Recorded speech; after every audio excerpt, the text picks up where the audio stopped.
నమస్తే. ఎన్నో ఆధ్యాత్మిక కార్యక్రమాలు నిరంతరం మన ఛానల్‌లో కొనసాగుతూ ఉంటాయి. మీ నుంచి కూడా చాలా మంచి స్పందన లభిస్తూ ఉంది.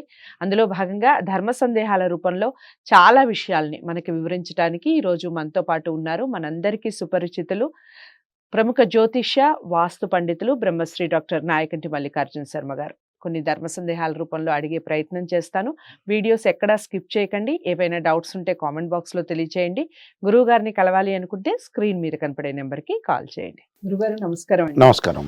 గురువుగారు, మరో ధర్మ సందేహం ఏమిటంటే, మామూలుగా ఇంట్లో భర్త చనిపోతే అమ్మాయిలు కొన్ని రోజులు 3 నెలల వరకు వెళ్ళకూడదని, బయటికి వెళ్ళకూడదని, లేదా గుళ్ళో నిద్ర చేసే వరకు వెళ్ళకూడదని రకరకాల సంప్రదాయాలు మనం వింటూ ఉంటాం. అవునండి. అసలు ఎన్ని రోజులు బయటికి వెళ్ళకూడదు? వేరే ఇంటికి ఎన్ని రోజులు వెళ్ళకూడదు? దానికి గల కారణాలేమిటి చెప్పండి? తప్పకుండా అమ్మా. ఎందుకంటే ఇక్కడ ఏదైతే భర్త చనిపోయిన తర్వాత ముఖ్యంగా కార్యక్రమం అనేది జరుగుతుంటుంది. అంటే ఫస్ట్ జరిగినప్పటి నుంచి కూడా ఏదైతే ఒక స్త్రీకి భర్త చనిపోతాడో, చనిపోయిన తర్వాత ఆ రోజు నుంచి కూడా 12 రోజుల పాటు కార్యక్రమాలనే ఉంటాయి. అంటే నిత్యకర్మ అనేది ఒకటి చేస్తారు. నిత్యకర్మ చేయటం ఒకటి, అలానే 10వ రోజు వచ్చేటప్పటికల్లా ధర్మోదకాలు, తిరోదకాలని, ఆ 11వ రోజున వృషోజ్జనమని, అలానే 12వ రోజున వచ్చి సపిండీకరణం అని, దానాలు, ధర్మాలు ఇలాంటివన్నీ కూడా చేస్తారు. 13వ రోజు వచ్చి వైకుంఠ సమారాధన, తర్వాత వచ్చే వైకుంఠ సమారాధన తర్వాత ఇంకా 14వ రోజు, 15వ రోజు ఒక రోజు వీలు చూసుకొని మంగళవారం కాకుండా దేవాలయం నిద్ర చేసి వస్తారు. నిద్ర చేసి వచ్చిన తర్వాత దేవాలయం నిద్ర చేసి వచ్చిన తర్వాత ఆ స్త్రీమూర్తి ఎప్పుడు బయటికి వెళ్ళాలంటే ఆ రోజున 12వ రోజు కార్యక్రమం అప్పుడు ఏరే వాళ్ళు వచ్చి చూస్తారు ఆమెని. చూడటం అనేది అయిపోతుంది. అయిపోయిన తర్వాత ఏంటంటే ఆమె ఎంతో దిగులుతోటి బాధతో ఉండటం అనేది జరుగుతుంటుంది. దిగులుతో బాధతో ఉండంగానే, ఎందుకంటే పతియే ప్రత్యక్ష దైవం, భర్త అలా జరిగిన తర్వాత వాడు ఎంతో దిగులుతో ఉండంగా ఆ దిగులుకి ఏమైందంటే బయటికి రావటానికి కొద్దిగా కొన్ని ఇబ్బందికరమైన పరిస్థితులు కూడా ఆడవాళ్ళకు ఉంటాయి. అంటే ఇబ్బందికరమైన పరిస్థితులు ఉంటాయి. సహజంగా ఏమిటనంటే 3 నెలల వరకు రాకూడదు.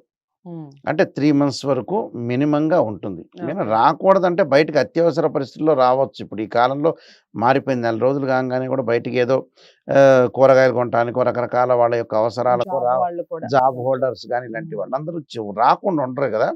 కానీ మినిమం వచ్చేటప్పుడు 1 మంత్ 21 డేస్ కంపల్సరీ రాకుండా ఉండటం అనేది మంచిది. అంటే ఎందుకు రాకూడదు, వస్తే ఏమవుతుందని కొన్ని కారణాలు ఉంటాయి. అంటే వస్తే కారణాలంటే ఏంటంటే 2 రకాల కారణాలు. కొంతమంది ఇప్పుడు ముత్తైదు బయటికి వెళ్ళటం వేరు, భర్త లేని వాళ్ళు బొట్టు అనేది తీసేస్తారు కాబట్టి కొంతమందికి ఏంటంటే ఆలోచన ఏంటంటే ఆమె ఎదురొచ్చింది అని ఆలోచన చేసేవాళ్ళు కూడా చాలామంది ఉంటారు. అందులో ఇంకోటి ఏంటంటే ఆమె ఏరే వాళ్ళని చూసి కూడా బాధపడుతూ ఉంటుంది. ఇప్పుడు ఈ లోపల మంగళసూత్రం తీసేస్తుంది, మెట్టెలు తీసేస్తారు. బయట వాళ్ళకి మంగళసూత్రం ఉంటుంది, మెట్టెలు ఉంటుంది, చక్కగా బొట్టు పెట్టుకుంటారు, పూలు పెట్టుకుంటారు. వాళ్ళని చూడంగానే దుఃఖం కలుగుతుంది ముందు.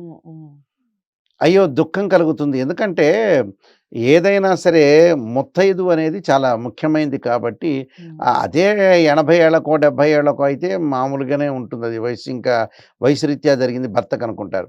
కానీ కొంతమంది చిన్న వయసులో ఆడపిల్లలకు జరిగిన తర్వాత బయటికి రాలేరు. వాళ్ళ దిగులు, సాంప్రదాయం అలాంటివన్నీ కూడా ఉంటాయి కాబట్టి తొందరగా ఎవరేమని అనుకుంటారేమో. ఇప్పుడు పేరెంటాలు జరుగుతుంటాయి. ఇప్పుడు లేవు కానీ ఇప్పుడు మారిపోయినాయి అంతా కూడా. ఇప్పుడు అన్ని మారిపోయినాయి. అసలు బొమ్మల కొలువులు పెట్టేవాళ్ళు, పేరెంటాలు రకరకాలు ఉండేవి.